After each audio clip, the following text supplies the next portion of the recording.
Hi, have a great day. Welcome to Educating to Inspired People. I'm Elias Saltilin Jr., a proud IMG financial teacher. Ilang taong ka na bang nagtatrabaho? Ilang 13th month na ba ang dumaan sa iyong mga kamay? Natatandaan mo pa ba kung saan napunta ang iyong 13th month pay?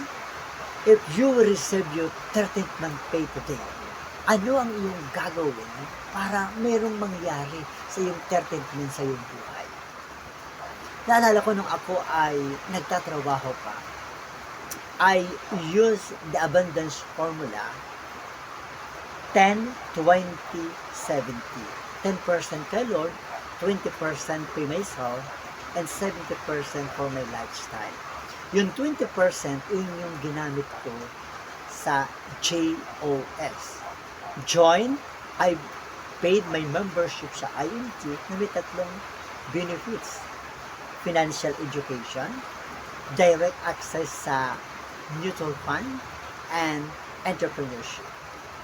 Number 2, own my Kaiser 3-in-1 na mayroong insurance, healthcare at investment. And number 3, share. I share what I do. I join and own. By sharing, I earn extra income. But now, I'm not working. Meron na akong business as a financial educator. Ikaw, ano ang iyong 13th month pay story?